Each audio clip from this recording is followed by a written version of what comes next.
Welcome back to the deep dive. If you've been paying attention to the cultural landscape lately, you might have this, nagging sensation that something is Just completely off. yeah, exactly off. Yeah. You look at the schools, the family courts, the way the media spins these narratives. And it doesn't just feel like organic change. Right. It feels like the fundamental rules of the game were basically rewritten while you weren't looking. Absolutely. So today, we're going to tear the lid off that feeling. We're doing a deep dive into an ebook that is, well, less of a standard nonfiction read and more of a... It's a manifesto. It really is. It's called Red Pilled on Abuse, Exposing Female Perpetrators by Conrad Riker. And manifesto is the right word. I mean, this isn't a light read. It is an ultra-long, highly incisive, and frankly fascinating dissection of Western civilization. Right. Riker is essentially framing this whole thing as a red pill wake-up call. He's taking the reader back through the history of our major institutions. Education, law, the economy. Exactly. And arguing that you have to understand what they look like before they were, in his view, completely captured by feminist and Marxist ideologies. It's a massive download of information. We're talking history, evolutionary psychology, economic. The law, all rolled into one. Yeah. Yeah. And before we even jump in, I want to say, look, if you want to understand the machinery operating behind the scenes of society, you need to hit that like and subscribe button right now, Definitely. because we're covering topics you just won't hear discussed in the mainstream. And to be clear, what we're doing today is just a taste. Riker covers so much ground, we can really only hit the high notes. Yeah, we're just skimming the surface. Right. So if this material resonates with you, or, if you want to see the primary data he's actually citing, you really need to go to Amazon Kindle or Google Play Books immediately and buy Red Pilled on Abuse. You really need the full text to grasp the scope here. You do. So let's get into it. The book opens with a pretty bold premise. Yeah. It's not just saying, men have it hard. No, it goes way further. Yeah. It argues that the entire structure of reality we live in is artificial. He calls it the matriarchal matrix. Right. And he's very careful to distinguish this from the movie The Matrix. We aren't talking about computer code. Right. No sci-fi simulations. Exactly. He's arguing we are living in a biological and psychological construct. The core argument is that Western civilization has been socially engineered to subjugate the masculine spirit. Which explains a lot of things. Right. Like if you've ever asked yourself, why does the world feel upside down? Or why is stoicism punished while, emotional volatility is rewarded? Yeah, why is that? Well, Riker says the answer lies in a concept from Jungian psychology, the terrible mother archetype. Okay, let's unpack this. Because usually when we hear mother, we think of, Nurturing, safety. yeah, apple pie, that kind of thing. Yeah. So what is the terrible mother? It's the shadow side of that nurturing instinct. In Jungian terms, the good mother pushes the child out of the nest to become independent. Right. The terrible mother devours the child to keep them dependent. Wow. And Riker argues this archetype has essentially been scaled up to the level of the state. It splits the whole population into two very rigid groups. Okay, who are they? On one side, you have the infants.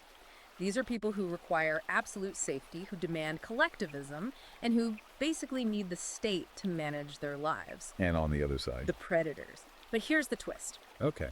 In this worldview, the predator isn't a criminal. The predator is the competent, self-reliant male. The guy who doesn't need the state. Exactly.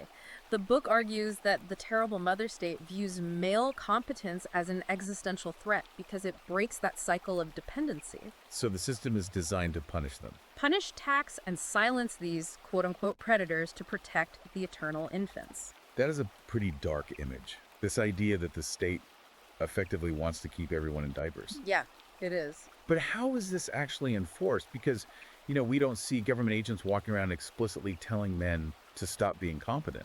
Right. It's way more subtle than that. Riker introduces an acronym for the enforcement mechanism, GSR. GSR. And this is one of the stickiest concepts in the book. It really is. It stands for gossip, shame, and rallying. Riker digs into evolutionary psychology here. Right, how men and women handle conflict differently. Exactly. He argues that while men historically settled disputes through direct confrontation or, physical aggression, this modern control grid relies on female-coded warfare. Which is more indirect. Very indirect, but devastatingly effective in a social species like ours. So walk us through the GSR complex. How does that actually play out in the real world? Well, it starts with gossip. Okay. This is the covert gathering of information.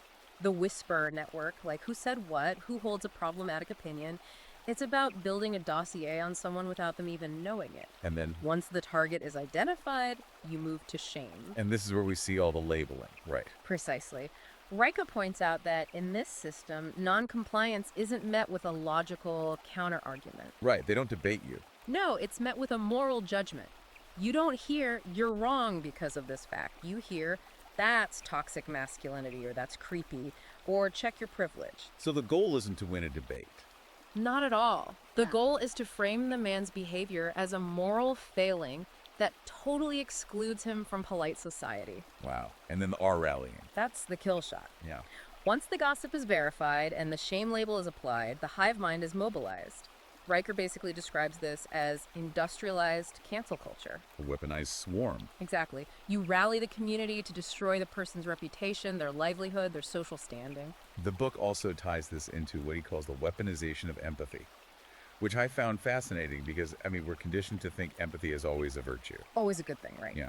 But Riker argues it's being used as a bludgeon. He uses the term crybully. Crybully, it's a paradox. Yeah, it's someone who adopts the posture of a victim in order to act as a bully. And it exploits a very deep biological instinct in men. The instinct to protect women. Exactly. The book calls this damseling. If a man is winning a logical argument, and the woman suddenly cries or claims she feels unsafe, The argument is over. done. The man's biological programming literally overrides his logic, and he retreats. Riker argues this has been weaponized on a societal scale to make facts secondary to feelings. Which leads right into tone policing. Right. Tone policing is this idea that how you say something matters way more than what you say. So if you present a brutal fact, Like crime statistics or economic data. yeah, and you do it in a way that hurts someone's feelings, the fact is just discarded. Discarded completely. Riker argues this effectively makes reality illegal. If the truth is quote-unquote mean, then the truth is not allowed. So that's the psychological layer. Yeah. But the book argues this has migrated out of our heads and into our actual institution. Right, it's institutionalized now. And the first stop on this tour of institutional capture is the education system, what Riker calls the war on boys. And this section is very heavy on statistics. Riker describes schools as containment zones for the Y chromosome. Containment zones. Yeah. He argues that the modern classroom is designed perfectly for girls. Sit still, face forward, be quiet, repeat the teacher. Right. And boys are biologically wired for movement, for competition, kinetic learning. Exactly. But in this environment, that biology is treated as defective. And the fix for this defectiveness is pretty medical. It is. The book highlights that boys are diagnosed with ADHD at rates 2 to 3 times higher than girls. 2 to 3 times. Yeah, Riker calls this chemical castration. He argues we are drugging millions of boys to make them behave like compliant girls. We are educating them. No, we're curing them of their masculinity because the system views male energy as a literal pathology. And for the boys who make it through that, and get to university, the environment doesn't exactly shift back in their favor. Oh no, it intensifies. Riker charts the historical shift from the trivium. Which is the classical education, right? Grammar, logic, rhetoric. Exactly. The shift from that to the modern university focus on safe spaces and emotional validation. But the most dangerous part, according to the book, is the legal environment on campus. The Title IX tribunals. We have to talk about Title IX. Yeah, these are the disciplinary hearings for sexual misconduct. But Riker refers to them as kangaroo courts. Why is that? Because they completely stripped away the centuries-old standard of beyond a reasonable doubt. Right, the bedrock of the justice system. Exactly. In a Title IX hearing, the standard is often preponderance of the evidence, which basically just means it's 51% likely this happened. And the accused often isn't even allowed to cross-examine the accuser. Right. Riker argues this was a deliberate restructuring to strip men of due process, ensuring that an accusation is functionally the same thing as a conviction. This theme of the legal system being rigged against men is just a huge part of Red Pilled on Abuse. It's central to the whole thesis. And we really have to pivot to what might be the most financially devastating part of this matrix, the family courts. Ah, yes. What Riker calls the divorce industrial complex. This is where the book gets very granular with the economics. The headline stat he cites is that women initiate 70 to 80% of divorces. 70 to 80%.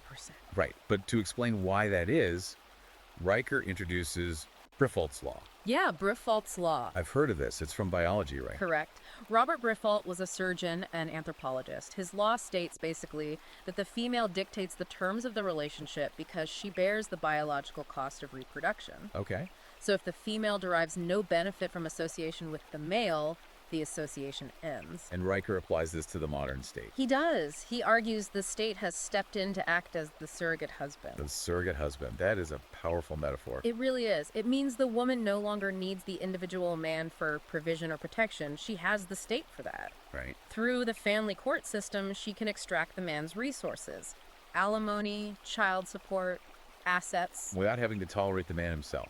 Exactly. The state enforces the transfer. Riker actually uses a finance term to describe no-fault divorce.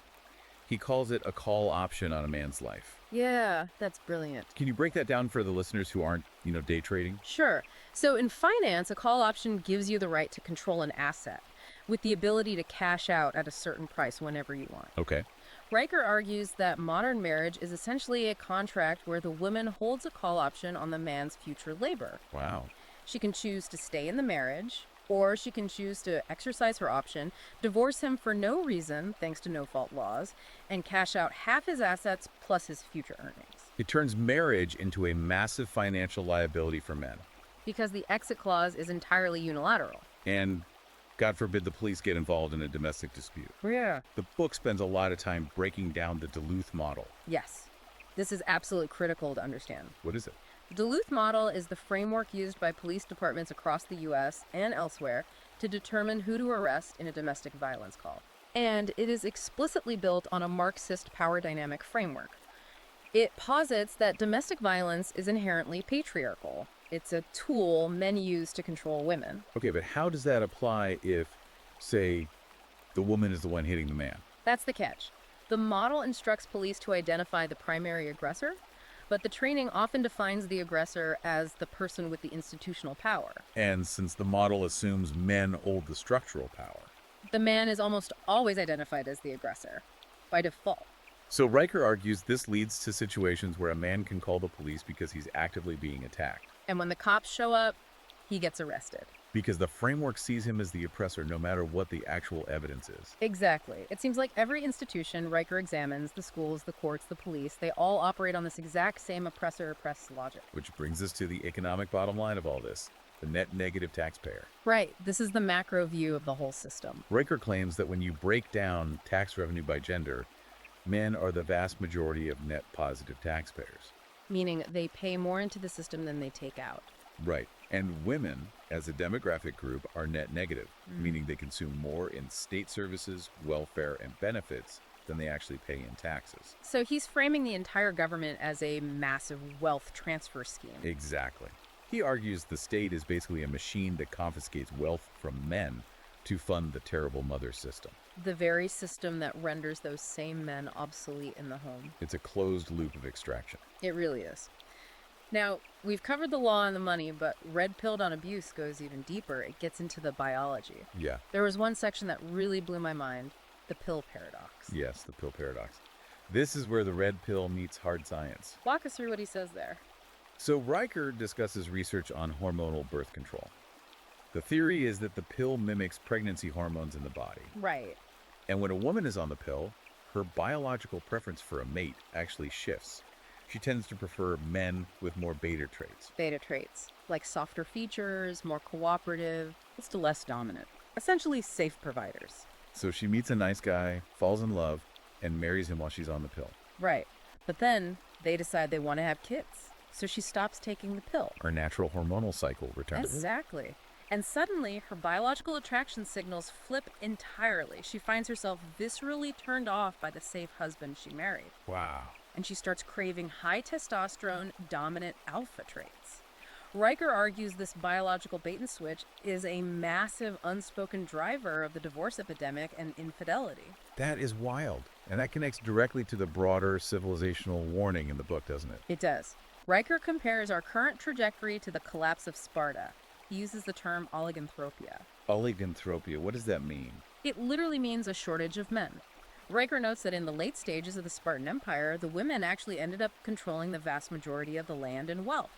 They focused on luxury, status, and comfort, rather than raising the next generation of warriors. The birth rate collapsed, the warrior class basically vanished, and Sparta was conquered. And Riker sees the exact same pattern happening in the West today. 100%.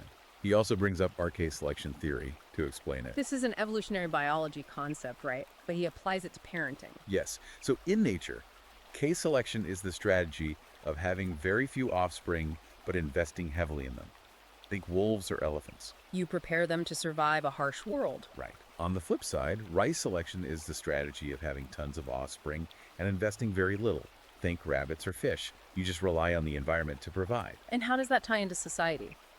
Riker argues the welfare state encourages rice selection. It heavily subsidizes low investment parenting. We're shifting from a society of wolves, high competence, high investment, to a society of rabbits, high dependency. And he argues that a civilization of rabbits simply cannot survive. And the key to survival, according to the book, is testosterone. Yes, he makes a pretty fierce defense of what the mainstream media calls toxic masculinity. He flips that script entirely, doesn't he? He does. He talks about the cortisol-stoicism ratio.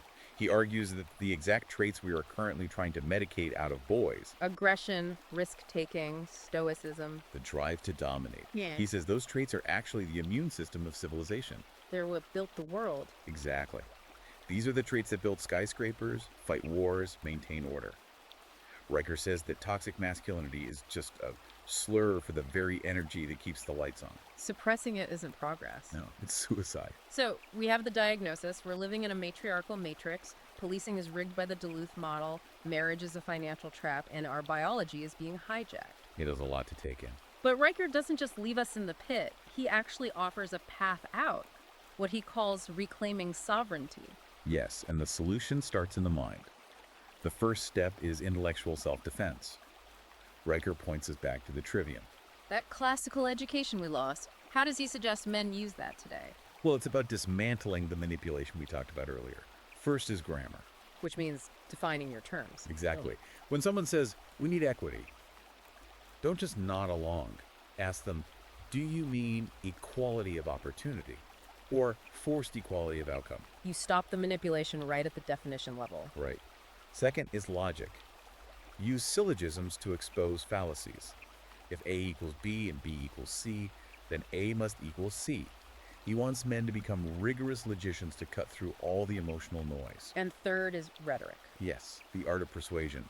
But specifically, Riker advises learning to aggressively reject emotional framing. This sounded a lot like the Stefan Molyneux protocol, not an argument. Exactly that. It's the absolute discipline of saying, your tears are not an argument, your offense is not an argument. It's refusing to accept the premise that hurting someone's feelings invalidates a fact. Exactly. It's the only way to break that GSR gossip, shame, rally cycle. He also gives some very practical physical steps, one of them being men's sheds. Yes. We need spaces that are explosively male. Riker argues that the mere presence of women changes the dynamic. Men naturally start competing for attention or moderating their speech. So he calls for the creation of men's sheds. Physical spaces for mentorship, skill building, and speaking freely without the thought police. It's about rebuilding that band of brothers dynamic that the system has totally atomized. And on the financial side, he talks about crypto-gynocentrism. It's a bit of a mouthful, but the concept is basically asset protection. Riker advises using decentralized finance and blockchain to keep resources completely out of the reach of the divorce industrial complex. Because if the state acts as the surrogate husband to seize your assets, you need a vault the state literally can't crack. Exactly. He views crypto not just as an investment, but as a literal shield for sovereignty. And finally, there's the personal commitment, monk mode. Monk mode. This is the ultimate rejection of the matrix. It's a period of intense focus on self-improvement. Rejecting the cheap dopamine? Yeah. The porn, the junk food, the mindless scrolling, the constant validation seeking. It's a commitment to becoming physically strong, mentally sharp, and economically independent. It's about becoming the predator, the highly competent man that the system is so afraid of. The book wraps up with a pretty haunting image. Riker says we are witnessing the reign of the sterile sovereign. A culture that consumes but cannot create. That is the exact thought he leaves you with. The current system views you as tax livestock. Wow, tax livestock. Yeah. It wants you to produce resources, pay your taxes, and stay totally silent. And the question Riker poses to the reader is Very simple. Are you going to accept that role? Or are you going to reclaim your intellectual sovereignty? And that is the question you need to answer for yourself. Listen, we've covered a ton of ground today, but I cannot stress this enough. We have barely scratched the surface of the historical data, the charts, and the specific case studies in this book. You really have to read it for yourself to see the full picture. You do. Go to Amazon Kindle or Google Play Books right now and buy Red Pilled on Abuse by Conrad Riker. It is a purchase you absolutely won't regret. And this conversation is happening in real time. If you want to stay updated with the author's latest analysis, you need to follow at Conrad and Riker on Substack. Yeah, at Conrad and Riker on Substack. That's where the real community is gathering. Exactly. So go check out the Substack, get the book, and before you close this app, make sure you hit like and subscribe to this deep dive. We're going to keep bringing you the content you need to hear. We're going to keep driving deep into the exact topics they don't want you to discuss. Stay sovereign, everyone. We'll see you in the next deep dive.